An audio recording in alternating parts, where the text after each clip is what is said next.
Hey everyone, welcome to Master Your Portfolio. This is our latest webinar in our series of interviewing artists from different animation fields and 3D fields, motion, design, concept art, all that stuff. My name is Dave Puccio. I'm the founder of Chimirus, coaching for the animation, visual effects, and design world. Now, Roger here. Go ahead and introduce yourself.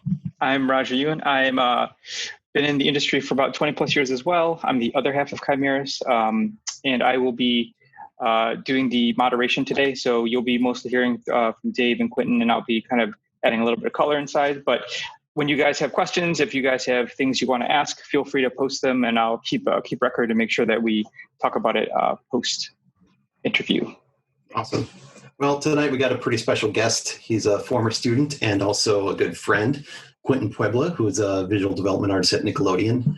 And let's just really cut to the chase and we'll let him talk about himself, and we'll get into questions and start giving you information that you're looking for. So the purpose of this webinar is basically to reveal career information for different types of creative fields and jobs, help your portfolio to get these types of jobs and to make your work stand out. So when you're applying to these jobs that you get a leg up and you get noticed. So without further ado, let's talk to Quintin Puebla. Hey, everybody. Thank you, folks, for joining. My name is Quintin Puebla, as Dave has mentioned. I have about 5 years now of experience in animation. Prior to that, I've worked in games, live action TV, even different versions of theme park design. Clients include Scientific Games, Sci-Fi Channel, Honda, Disney, Warner Brothers, and I'm currently employed at Nickelodeon as a visual development artist. So some of those smaller studios you have experience with? I do. Cool. So yeah, again, the purpose of this webinar is like just to get information. So this is chatting with Quintin, who like goes to work at Nickelodeon every day. Well, I guess goes is a little bit different. I log into Nickelodeon. You log in in this day and age. Yeah. But so let's get down to business here. So you're a visual development artist at Nickelodeon. Like, how did you get there? Like, tell us your journey. Sure. So, I didn't originally want to. I didn't think I was talented enough to be in animation, because when I saw the artists in animation, I'm like, oh my gosh, those guys can draw and paint. Like, I just know how to use a computer. Like, maybe I'll get good enough to do something for games or TV or whatever. So I originally went to school to be a concept artist in Chicago at Columbia, where I was fortunate enough to be trained and study under Dave and Roger over here. And after, being in school for a few years, I kind of started figuring out that I wanted, in general, be in entertainment design. So for me, it was learning how to design, how to paint, keeping up with tools, specific workflows and all of that. So after I graduated, I did about a 5-week trip to LA and back to Chicago. And then after getting back to Chicago, I was employed at my first studio gig, which was Scientific Games. And Roger over here was the dude who took a chance on me. He risked it all, brought me in. And risked it all, yeah. that's where I got my... Quintin was amazing. I think there was, just to kind of add a little bit to that, one of the things that he did show, and just coming straight out of school into industry, was the focus and determination. And it was noticed by like everybody around the company. They literally told me like, hey, how do we keep him here? And like, I think I told Quintin, I'm like, Quintin, yeah, what do I have to do to keep you here? But I know you were set on moving out west, So like, they literally said, like me being his manager, like, do whatever you need to do to try to keep him. And, ultimately, you had another destiny, which I'm so happy you followed through with. But yeah, it's great to see the success. I appreciate it. You guys. I remember that too, because Quintin, you were hitting me up and kind of, you're talking with Roger and he's like, oh, it's so fun to work there. And, I really like the people. It's so cool. But like, I want to do this. He's like, what do you think I should do? And I'm like, screw Roger, man. I'm like, go follow your heart, dude. Like, go and do the thing you want to do. I'm like, it will always be here if you ever want to come back and do stuff. So, yeah. So you're talking a little bit about entertainment art and concept art and stuff. So your current title is visual development artist. Yes. So is there a difference between a visual development artist and a concept artist? So it depends. Historically, visual development has kind of been held for film, and it's usually during the blue sky phase of a production. So what that means is that before the visual style is locked down or the look of the show, usually you're working alongside, usually this is even before the boards are even made. Usually you're working just with the writers and working off scripts. You're just creating concepts basically, and designs and kind of images to get people inspired and to really want to like invest in this thing. Right. So now I would say with the onset of this new media and streaming, visual development, because it's getting more, we're making higher quality levels of work in television and streaming. They need people that can not only just do backgrounds, characters, and props, but kind of a mix of everything. So in my opinion, visual development now for what I do specifically in TV is really just concept art. Cool. So what's daily life like working for Nickelodeon? I mean, a lot of people who are sign on, a lot of questions that we get is like, what do these people do? Like, what is their daily life like? How does their day start? Like, what do you work on? That sure. Kind of thing. So usually I have to kind of get in a good mental state by coming in and I'm already excited because obviously I'm at a job I really love, but with the good jobs come the high need of output. You need to make stuff, right? So you can't just sit around and be like, oh, I'm reveling in this place that I'm at. You have to get down to business. So for me, I kind of try to get inspired and collect reference and all kinds of things that get me going. I usually like to check in with my art director, talk to writers. I'm not very, I try not to be just like in an island when I'm at the studio. I try to communicate with everyone. And usually if we're in the middle of designing or creating something, I try to get input from a variety of people. Not only does that, help the overall product, but that makes you look a lot better as a professional, because if you're in a team environment, people want you to be collaborating. So that's a majority of it. And then obviously when I have to get down to the dirty and just, make content, I go through a process of usually pumping out really quick sketches, really loose stuff. I don't think people realize how much work professionally is like not what you would consider pretty. A lot of it is just stuff that your AD, aka your art director or your showrunner, or they just need to see it. And they know that they hired you, if they hired you, they probably have faith that you can finish it to a high degree. So they're like, okay, we just need the ideas though. We need to know that you're getting started with this. So I'll do that. And then once that gets approved, I'll move on to finishing it and just kind of, rinsing and repeating that process. Cool. So what would you say, like, the skills that you rely on the most? Like, what do you use the most when you're doing the work that you're doing? So, I used to be so obsessed with like painting, like just really tight images. And more I'm finding that drawing is just like that's just like the thing, not necessarily you have to draw well, but you just have to be able to like put your ideas to paper and be competent with visualizing what you're thinking, right? And then you can put whatever layers of flashiness you need to on it. So I would really say drawing and then just simple painting. And then whatever the style of the thing you're in, just be familiar with that visual language and able to kind of like plus that up. Cool. So you were talking earlier about like sketching and using reference.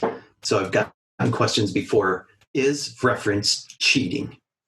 Reference is absolutely not cheating. And anyone that doesn't use reference is probably not making very good things. And that's not to be mean, but your brain naturally does not have information within it. So really all reference is doing is that's you taking your art vegetables. You're just taking in stuff that you can't think of straight out dome. And you can't make anything new unless you have existing things to work off of. Gotcha. Is a tomato a fruit or a vegetable? Fruit. I think that's right. Ooh, yeah. And that was a trick. I was like, So one of the other big questions that we get a lot of with concept art and doing 2D art and paintings and stuff like that for entertainment design is, should you learn 3D? Of course. I think 3D nowadays, regardless if you actually use it in the pipeline at work, because I know I've tried on different productions. It really depends on the production. If you're working on a feature, you get more time to flesh something out. So building a 3D set could be really useful. Specifically, my experience, a lot of it is, I've worked on 2D shows and 3D shows.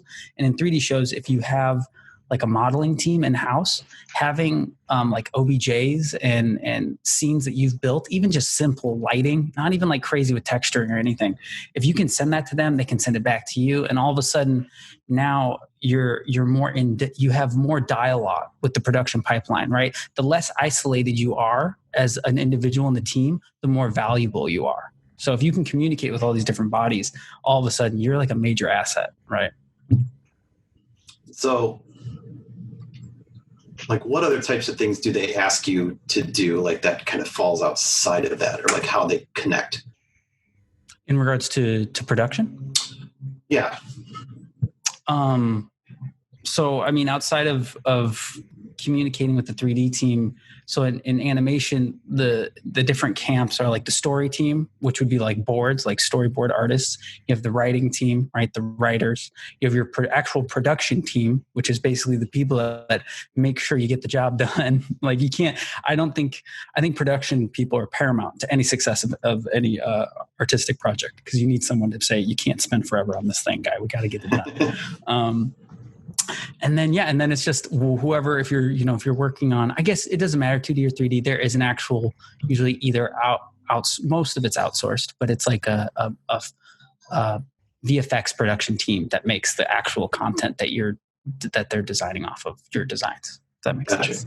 So can you talk a little bit more about like the structure? You started to a little bit there, but how it's set up with like art and like, story and how that all comes together. Sure. So usually, the script is always first. So usually there's a script, and it depends on what time you come in on a project. So the current show I'm on, Big Nate, I came on.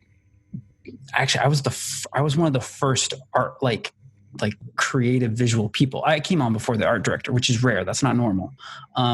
And we don't have a story team. We have supervisors and directors, but we don't really even have board artists yet. We're just now getting into that. So in the beginning, it really is just writing and visual development. So like blue sky stuff, like just coming up with images, because at this point, the showrunner is just communicating with the executives, and the executives need to see visual, like some kind of visual thing besides a script, in order to be like, yes, let's continue producing that. And then once that gets approved, then you start bulking up. You get more writers, you get more story people, and then now you create a pipeline and to create, episodic content. Yeah. And I think it's pretty similar in other experiences that Roger and I both have on being on teams where you'll start a project and you don't necessarily have all the resources you need to get the project going. So some people are working double time, like, we still need to make the thing, but we don't have everybody hired yet, or somebody's not been onboarded, or somebody's a PTO, and like, the ship's got to keep going. So that's and that kind of leans into the tool stuff that you guys were just talking about before, and you were mentioning, Quintin, like knowing some of the other tools, like the 3D stuff and other processes, or at least being very aware of it. If you get brought into a project, you might solely be focused as a viz dev artist, but you can kind of help out along the way, and you'll get more recognition through that, and then you'll have that versatility angle as well. Totally. Because I think a thing, if I can interject, is that a lot of people get, they see work online and they see this romantic view of what a job is, whether it's a concept artist or a visual development artist. Anyone that's producing like, the flashy key art, and they think that's what you do 100% of the time. And that couldn't be further from the truth. Like, things have to get made. So you kind of have to wear the hat of like, we're by no means an engineer, but we kind of have to make things look like they work. And that requires like orthographics, isometrics, material callouts, really dry stuff to some people, but that's a part of the job, right? And hopefully you get to do the flashy stuff in the accompaniment with that. I think a lot of students, they get kind of lured in. They think the job is something else that it isn't. So that's why I bring up like drawing in 3D, being able to construct things believably is like, that's like square one. Nobody cares about the painting flashy stuff. It's got to look like it works, and it all makes sense visually before you get all the flashy stuff afterwards. Why is that? Because you can put as much makeup on a pig as you want, but you can't. You know what? A cake still needs eggs. No matter how much frosting you put on a cake, you still need eggs, right? So that's a good example. That's a good example. Yeah, you need that protein compound to bind it all, make it moist. Yes, you need that foundation. Yeah, to really get it going. Yeah, actually, I'm just out of curious. I'm going to interject into here just for a sec. Do you feel like, when you came out of school or when you got into industry, like obviously your technical illustration skills are at a high level. It sounds like you're designing a lot too. So it almost seems like your design skills are like kind of like rolling along with it, or even so more like, increasing in skill set as you do all these different variations of engineering a drawing, or all these steps that, all these quote unquote steps of ugly to get to the pretty, Mm-hmm. So what was the question was? Well, do you feel like, what's the ratio and breakup for you in terms of like visual creator / designer? I would say design.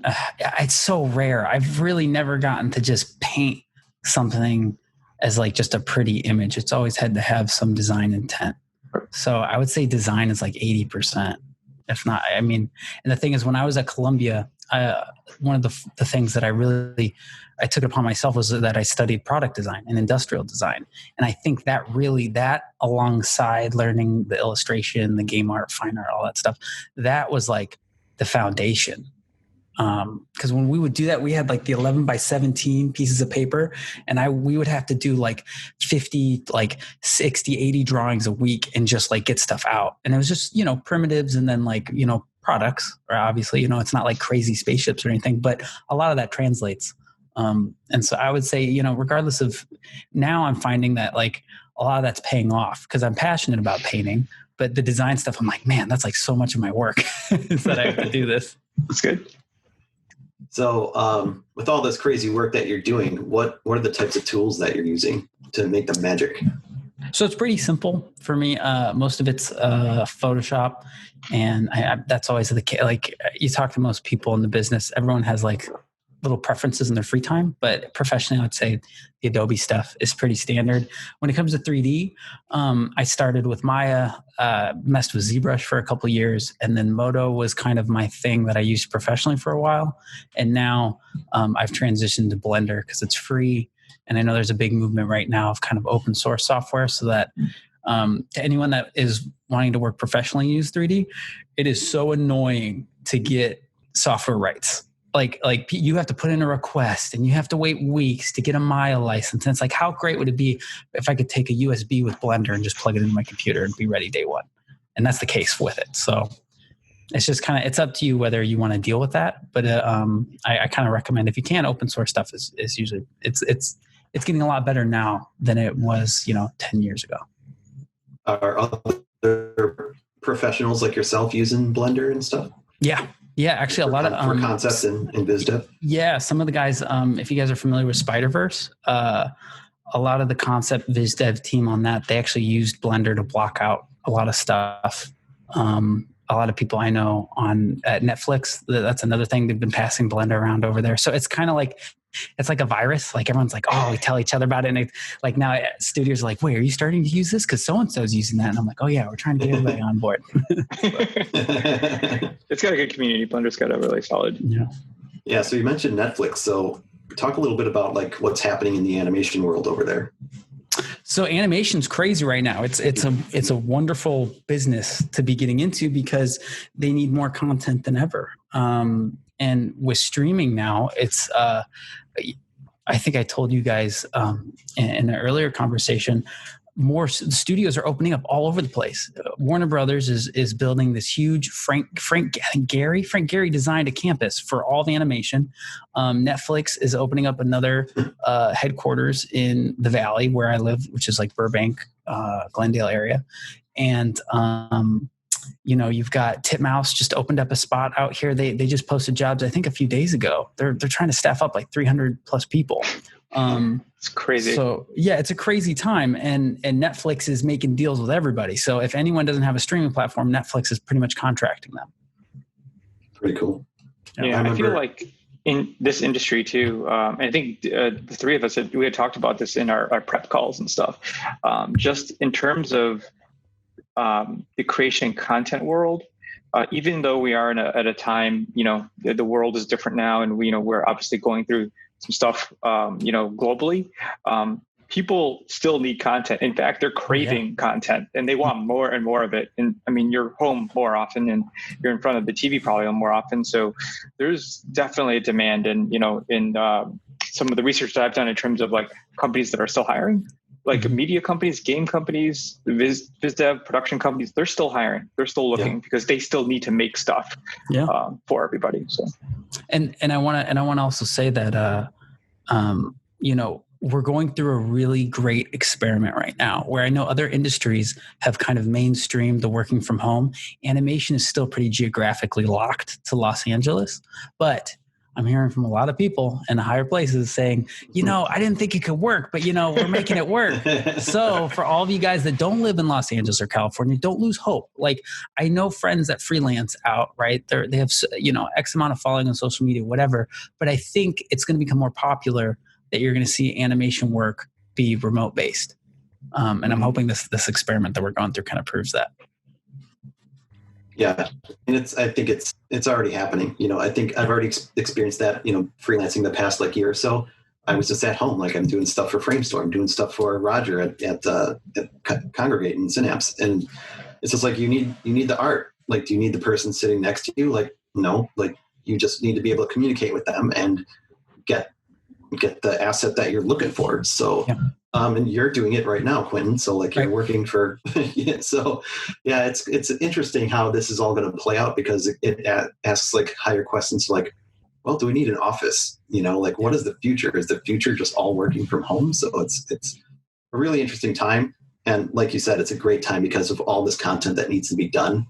Because we're at home, we want to watch things. We consume content at a crazy rate, so they just need more. So as a creator, as an artist, as an animator, this is a perfect time to really start building properties and your own thing that potentially grow into something more. So it's really cool. I think, sorry, go ahead. I think, when we started doing the Master Portfolio series, and it's been a few years where I think, Dave, you had pulled down numbers in terms of the amount of content creators that are needed within Illinois and Chicago and whatnot. And that was a handful of years ago. I can imagine it's even higher now. I think in our next presentation, we're probably going to get some new numbers. It'll be pretty shocking about the difference of what the demand has become. Just in a short period of time of 3 years. Totally. Yeah. It's pretty crazy, but it's also such a great time. But let's continue on. So talking about, doing this artwork and all the jobs available and it being such a great time for all these opportunities, Quintin, what do you think makes a great portfolio? And how did you get your foot in the door? Sure. So the classic thing is in a to take it in a simple way is for animation, if you want to do visual development, which is just, in my opinion, a different spin on concept art, you need to show that you can design and that you can paint.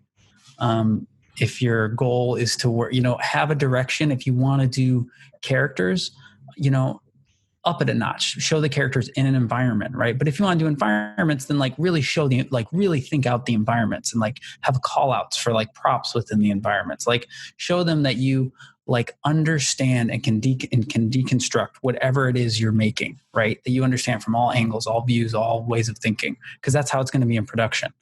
So I would say if you could show that and story, people love narrative. If you can do a really cool, key shot of, characters doing something in an environment, then, they're gonna be like, okay, if we need him to do an ortho of a box, he's competent, right?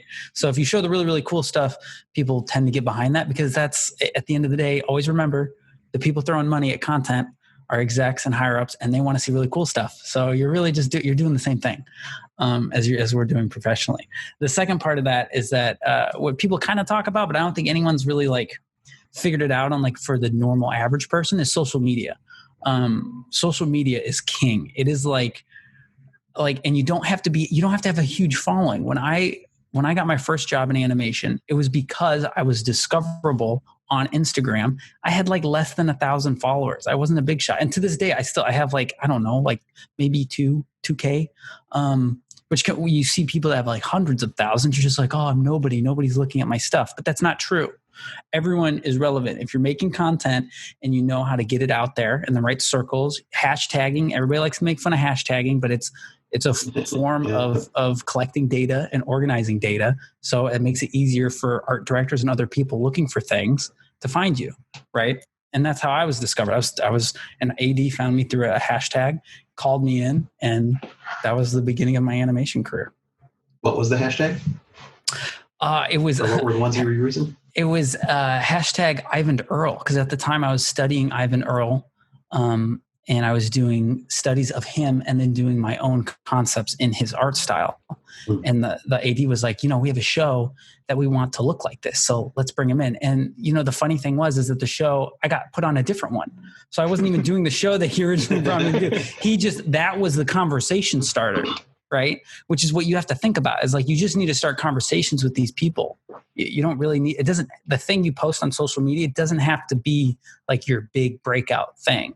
It's just a series of things that you're leaving a paper trail, and they need to find you.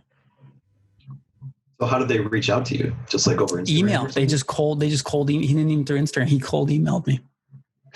Because I had my email easily available. So this super irks me. I can't stand this. When people are so hard to contact, guys, if you have a Twitter, Instagram, Facebook, LinkedIn, website, please have your email easily accessible. Like, I can't tell you how many times art directors are like, I lost, like, I didn't hit this person up because they made it difficult for me. And it's like, that person lost a job opportunity, right? So if that happened once, how many times do you think that person that doesn't have their email, their contact info out there?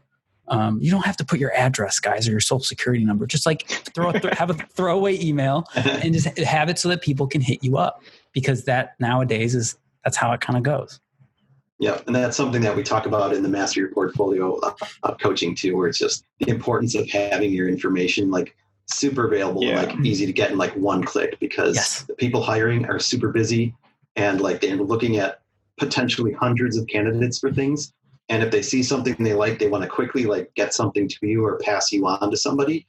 And if it's not there, you're just like, all right, this person's not thinking, like, next, and they just kind of go through things. So Quintin, like, how important like was the portfolio for you, like getting in the door, like getting to it was paramount. Yeah, it was totally important, because at the time, so what most people don't know is that when I was discovered and picked up for animation, I was actually working on a games portfolio. And I just was kind of at a position where I didn't want to get into like the photo realistic concept art scene. I was doing freelance work for a variety of clients, making work in that style and workflow, and it wasn't making me happy. So I changed gears and started doing kind of animation driven stuff, not thinking that would work in animation. I was just like, this is just making me happy. And then within 5-6 months, I got picked up for it. So another point I make to people is like, do what you're passionate about. Don't just when you're making your portfolio, don't just listen to me and make like an Ivan Earl portfolio. Like I was just lucky that was found. But in the moment, I was passionate about that. So you always have to follow whatever you like to do, because at the end of the day, you're going to be sitting in a chair doing it for probably more than 8 hours. Like, I'm going to be real. You're probably going to be putting in crazy weeks, and you need to at least enjoy somewhat of what you're going to be doing, because the job is only going to give you a momentary feeling of like the sense of having a job is as a creative. If you're really an artist, is only going to give you a limited amount of happiness, because eventually you're going to be like, well, am I enjoying doing this?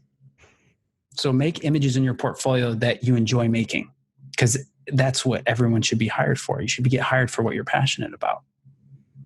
Totally. So you talked a little bit earlier about the social networking and stuff. So how about your thoughts on like networking or like branding or soft skills and that type of thing? Sure. So I've always personally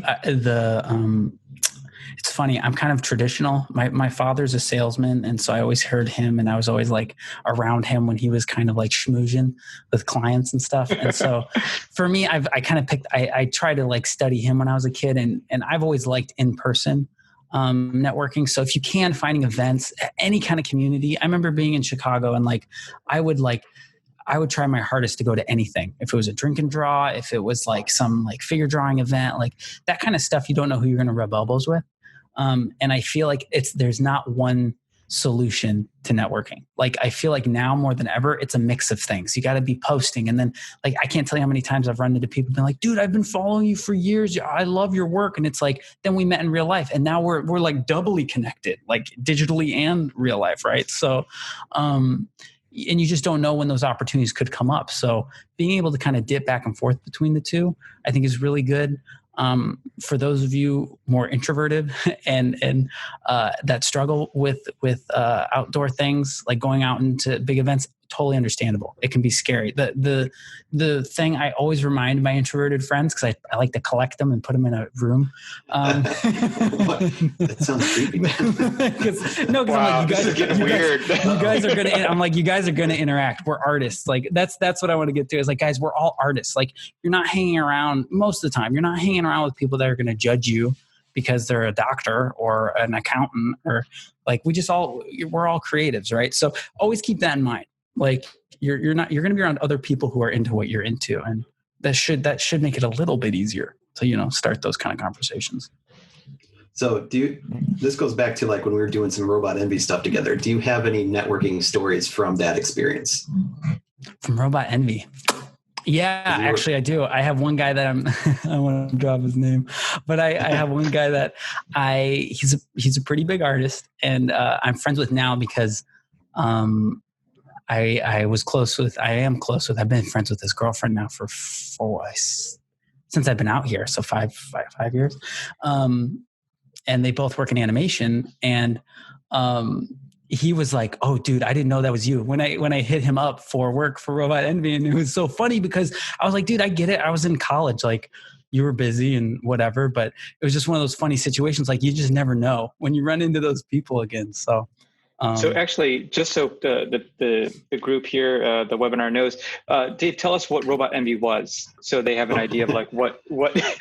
It was a huge thing, and it was phenomenal accomplishment. And I think Quintin and Dave, it was Dave's brainchild, and Quintin was, one of the people that was working with him for to kind of keep it moving along. It was a super great success. I bared burdens. Yeah. But that said, please tell everybody what Robot Envy was, because then you'll kind of understand like the big name artist thing. Well, I don't want to stray too far from what we're talking about here, but basically it was a Kickstarter that I did. It started in 2012, but it was a book that I did that was basically a collection of robot sketches that I had. But then while I was teaching at Columbia, I met Quintin, and we decided to like work together on like growing the brand a little bit more. And so after like a couple years, like we were posting different robot inspired art from like artists, concept artists, sculptors from all over the world. And then at some point, like Kickstarter came up again. I decided to collect a bunch of artists into like one giant robot book and put the brainchild behind it all to make it work of contacting all these different artists, collecting their artwork, communicating with them. And I don't know, and there was like 66 artists, and like Jake Parker was in there. Like so many big names of like concept artists and stuff. And it was really Thomas cool. Romaine, didn't we get Thomas? We didn't get Thomas Romaine. We got some of the Japanese guys. I know we did him for an interview. We had him do something. Yeah, we did him for an interview, but he wasn't in the book at the time because but yeah, I can't even, but it's Robot Envy, robot-envy.com. So you'll see a bunch of artists there. But it was just cool too, because even networking on my end is like Quintin contacted all these people. We made this book, but then I went out to DesignerCon and CTN a couple of years ago.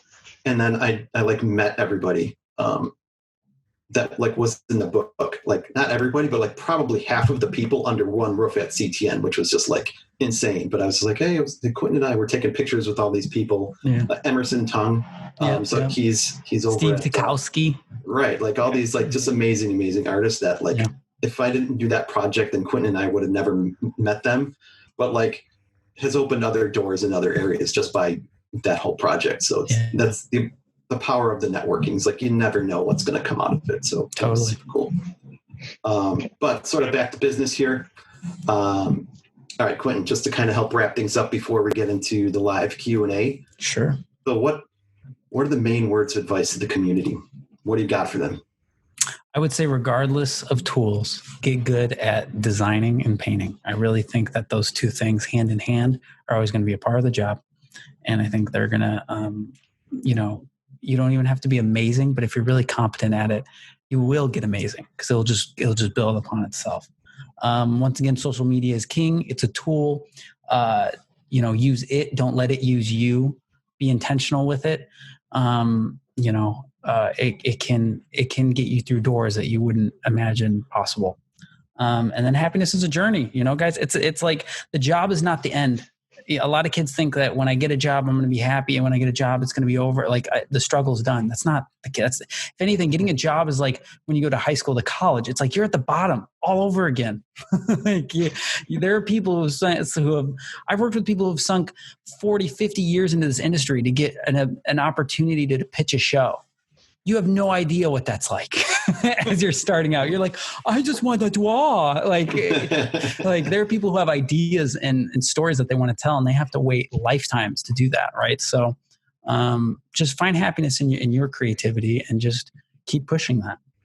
Yeah, I think especially in this environment and where we are today, the day-to-day really has to be enjoyable for you. You have to be passionate about it. I mean, that's 100% why, Chimirus exists too. That's why Dave and I are doing this. And that's why we're holding this webinar, bringing, this kind of information to you guys. Cause this is the kind of stuff that like keeps us happy, content, or is really important to us. It's like do stuff that you love and it'll feel less like a job and more like,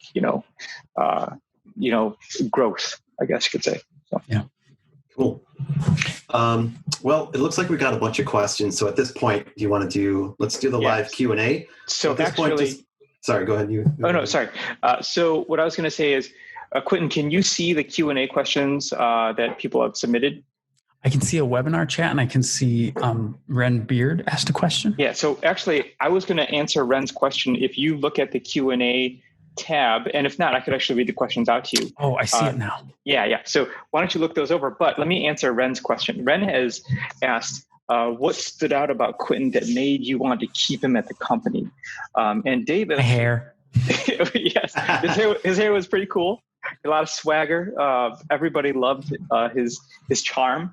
But aside from that, actually, one of the things that really did stand out for me was, David described this earlier as a thing where, when you're managing a creative team and you're trying to build out many little teams, your life has to be easy when it comes to interaction with your colleagues and your coworkers. And Quintin made it really easy for me to do my job. Like if I had something I needed, I could literally tell him maybe like 2 sentences and he would go and do that, but do everything else around it in case I needed to know that information too, bring it back to me. And it was like time saver. And it was one of those things where it wasn't one of those moments where I felt like he had to do it. He just wanted to. And it was because I knew he cared about the job. He cared about his team. He cared about us getting to a certain point, developing this project or getting this art style into this game that made it really easy for me to be. I mean, I didn't even have to fight for him because literally after, he made a great impression on everybody else, especially the CEO of the company as well. The CEO was the one that told me, do whatever you can do to keep him. And I felt sad when I came back because I couldn't keep him. He's going West Coast. But for real, it was a lot of the fact that he went out of his way to do just the little things and 100% complete the things that we asked of him. That made it so easy for me to, number one, fight for him and feel good about going, trying to push it along and make it happen. But again, I'm very happy you chose your direction. So, comes full circle. We're back around here today. Now I get to give back to the Chicago gang. That's what I wanted. There you go. I'm only out here. This is the world, guys. We're on the internet. This is the world, man. True. Yeah. So, Q, do you want to hit those questions up there? Sure. So just answer live. Yeah, you could answer live, and you can just start talking about them. Okay. Yeah. So Alicia asked, "Are there any key questions you try to answer when composing a design?" Yeah. Yes. I would say it depends on what I'm designing. So if it's a space, like an interior, like if it's right now I'm doing classrooms. I can talk about that. If it's like a classroom, what's the teacher? What was that character say? What about that character would the space reflect, right? And that can work for exteriors. That can work for props. Like really, when it comes to designing something for a narrative-driven thing, which is most entertainment, you really just pay attention to whatever you're given. If you're given a script, if you're given storyboards, if you're given, even just some talking points from your director, that stuff should really drive the design more than anything. All right, let's try this one. So Alex asks, can you explain the hierarchy in your department, and can you explain how one advances in your career? So I kind of briefly, I talked about the different camps. If I'm in regards to like who's at the top, it's obviously always the execs, right? So the people who are giving you basically money and signing off on this thing to go forward.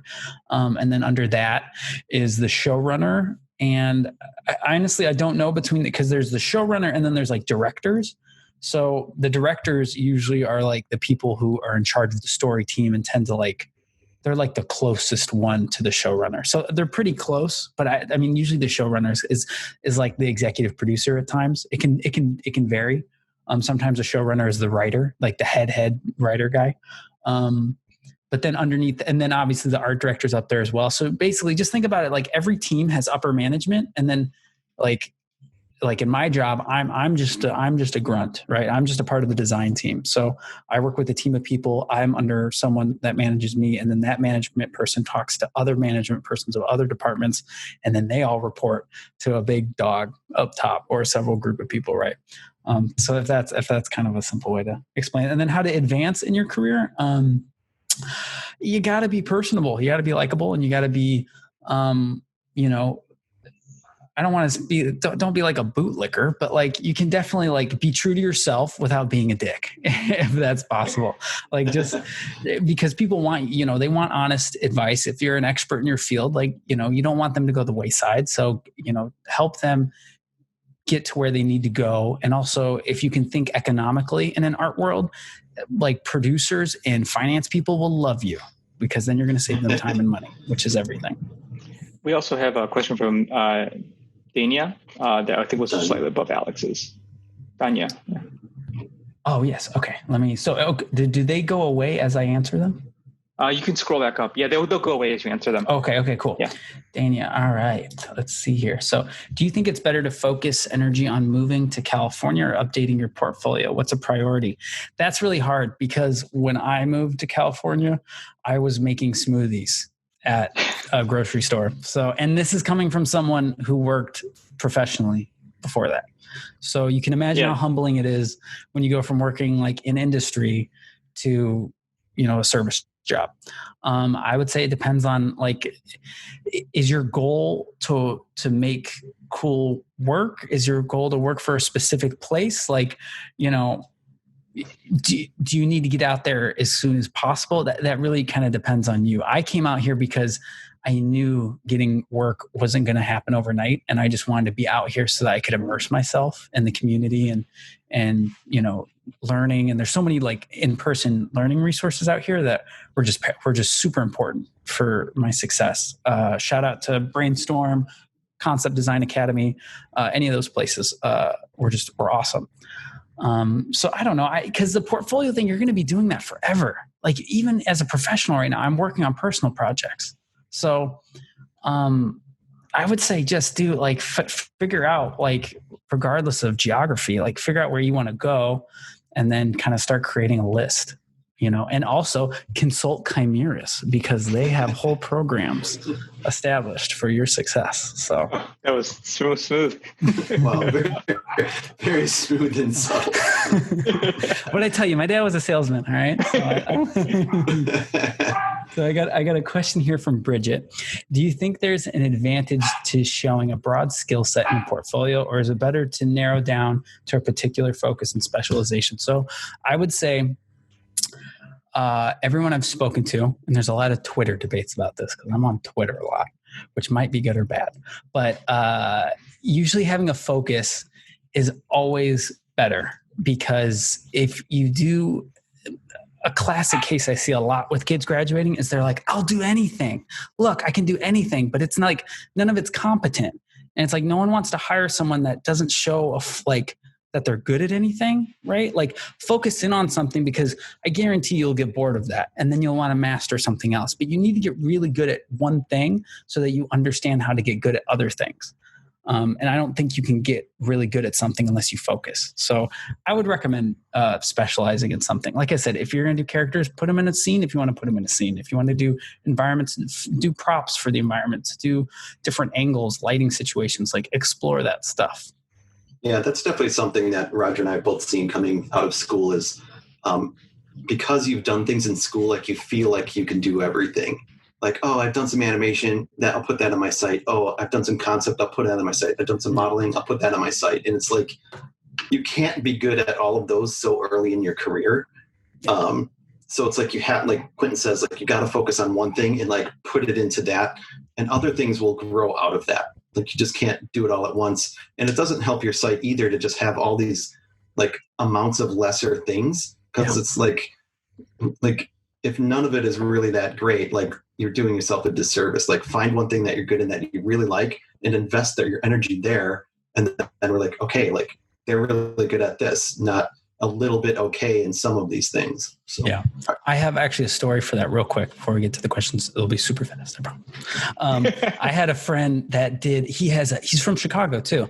And I worked with him at my first job, massive portfolio. This guy can do everything, like hard surface, props. He worked in games. He worked in animation. He did environments.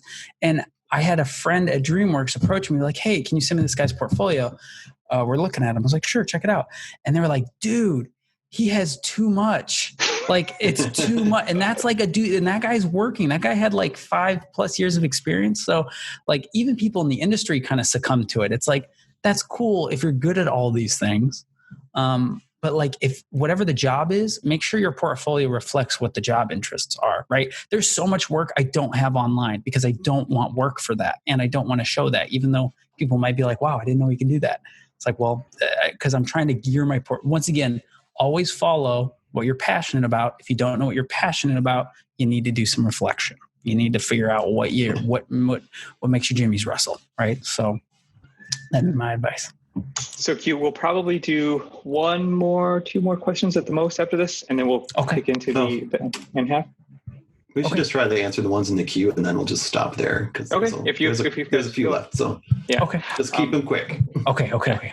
And there's actually a real quick one, Q. I think in the chat, when you were referring to painting, were you talking about traditional or digital? I'm imagining digital, but I would say professionally, I mean, everything's digital, but my paintings, I didn't start getting attention, or I feel like people didn't really start liking my paintings until I started doing traditional painting and then and putting that into my digital work. So painting's painting. It's just a different tool.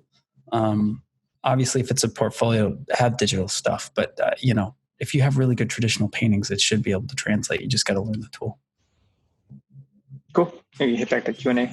Cool. All right. So I got Yvonne here. You look very young for all the experience. You mentioned, how long did it take after college? He's vegan. How long?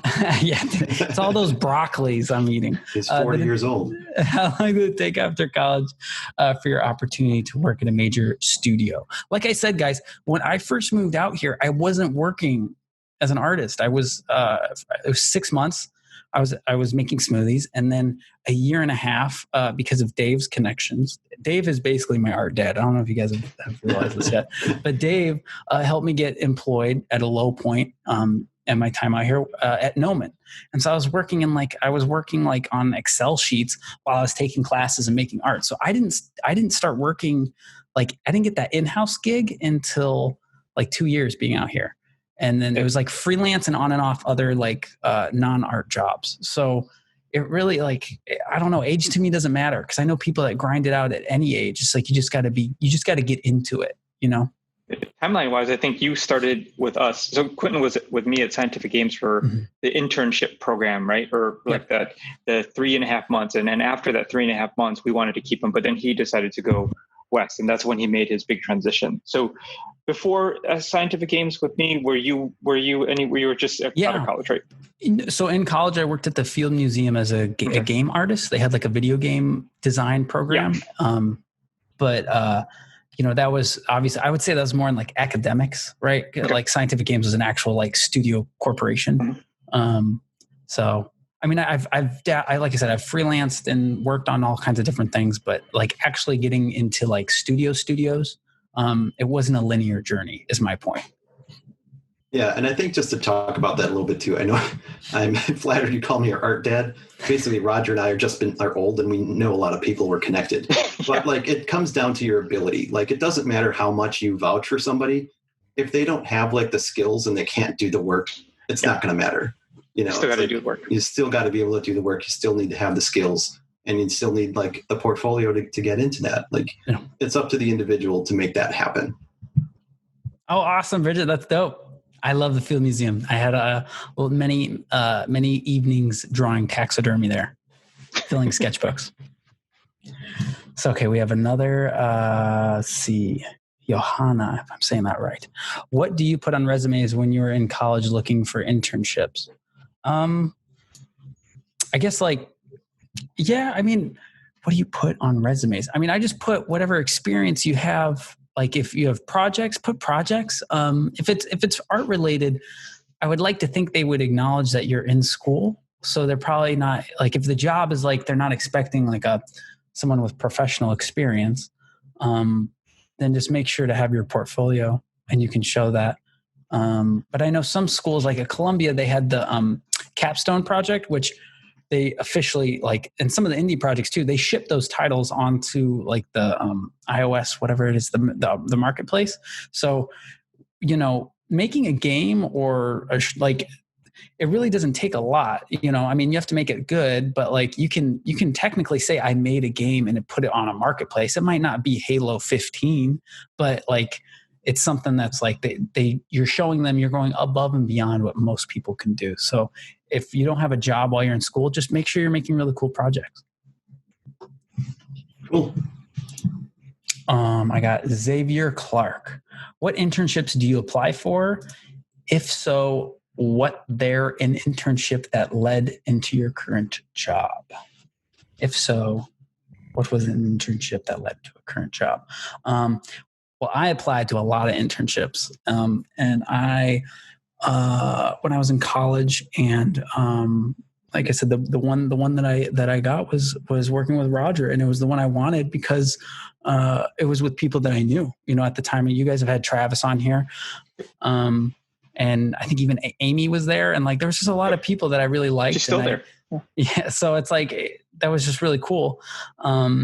And it was a local spot. I think sometimes kids can like go for like the AAA, like I'm going to apply for these big studios. Go for it. Like it doesn't hurt, but just understand that everybody's going for those places. So also look at other places that might not be your like top goal, but other places that might interest you and that might still have like relevancy to your job and skill sets. Cause that's most of the industry. Actually, there's a lot of places that need work. And it's not just like the 3 best game studios or like the 3 best animation studios. Cool. Let's move on. About 5 questions left, and then we gotta move on. Okay. Wrap it up. So I got Katrina. What type of education do you need in order to become a concept artist? As I mentioned earlier, I think just design. If you're going to be a true concept artist, design. Like it doesn't matter how well you can paint. You have to design. They need to see ideas. So I would say learn to draw in whatever capacity. If you can build stuff out in 3D, great. That adds to your skill set of design. But I would say learn design because everything else will just be layers that you put on it. Cool. Yep. Lauren, in online portfolios, is fan art something good to include, or should it only be original art? That is actually something a lot of people are talking about right now. Another Twitter point. Fan art, honestly, if your goal is to work for Blizzard, or if your goal is to work for Disney, they want to see their IPs fleshed out in a new, refreshing way. So I think if you're doing the fan art as like you're elevating that IP, because at the end of the day, guys, I don't know if you know this, but all jobs, we're taking someone's idea. Unless it's your idea you're pitching, you're taking someone's thing and you're making fan art. You're just getting paid for it, right? So I would say if it's professional and you're directing it in that way, I mean, that's for some people, that's one of the best ways you can get hired. So I would say it's good as long as it's relevant within your body of work, you know. What does thinking economically mean? That means working in a way that's efficient, and like if it takes you like, you know, this is why I think learning design and drawing as a designer is important, because I've learned how to bust out like architecture and like no one wants to sit there and wait for you to draw stairs for a week, right? So learn like the quickest way to indicate stairs, right? And to indicate like really detailed things like a window. Like no one cares that you understand the form fitting of like all these crazy little things. Like it needs to be a window, just make a window, right? So when I say economically, I mean like if the end goal is this big thing, don't focus. You know, we've all been at that point in our lives where we draw the freaking eye and then we just stay on the eye, and it's like no, we got to draw the nose, we got to draw the face. So yeah, like broad strokes, step back. Yes. Always zoom out. I always tell people that zoom out and look at the big picture. Sean Bell, do you find that studios are willing to help you develop talent on the job?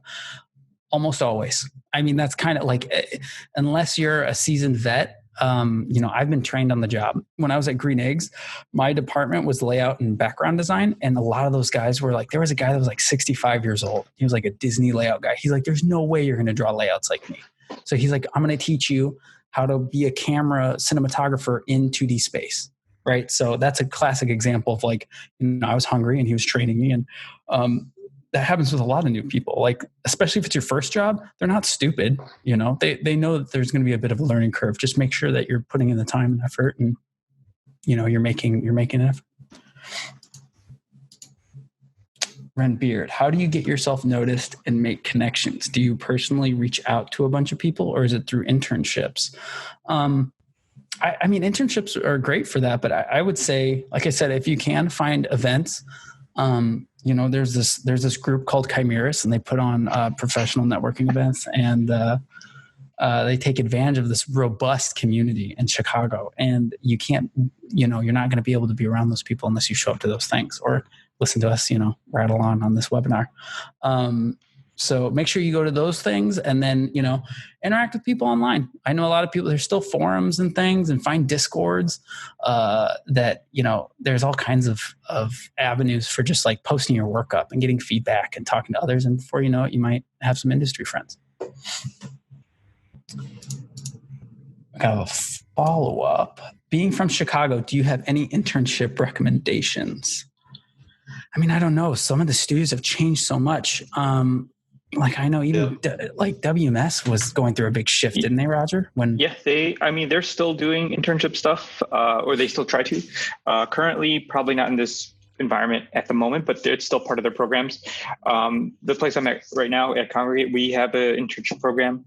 I know a bunch of the other game studios, they all have internship programs. They might not post them right away, but you should definitely reach out to their contacts, you know, to reach out and ask if they have programs like that, because they're always excited to hear that, hey, somebody wants to come and learn about our studio. You know, we're grooming them from the ground up kind of thing. So always feel free to reach out to their like HR or contact person. I mean, we could obviously, you know, use LinkedIn for that as well too, to kind of research that. Yeah, LinkedIn is a great resource. I know a lot of people have discovered like places they didn't know existed. Yeah, we have a lot of, like in our master portfolio program, we talk a lot about utilizing that tool. So cool. So that's why I would recommend as well. All right, so it looks like we got the last question. Question. Let's make it good. Xavier, what do you mean by saying "look like it works"? gosh, what do I mean? Look like it works.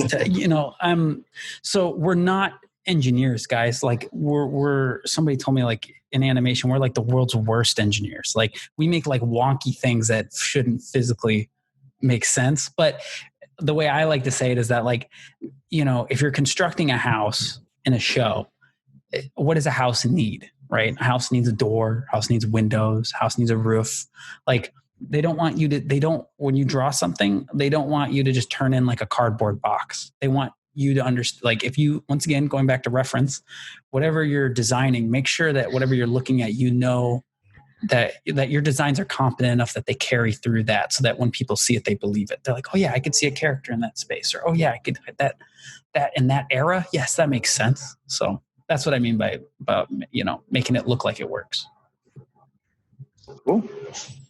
Awesome. Thank you.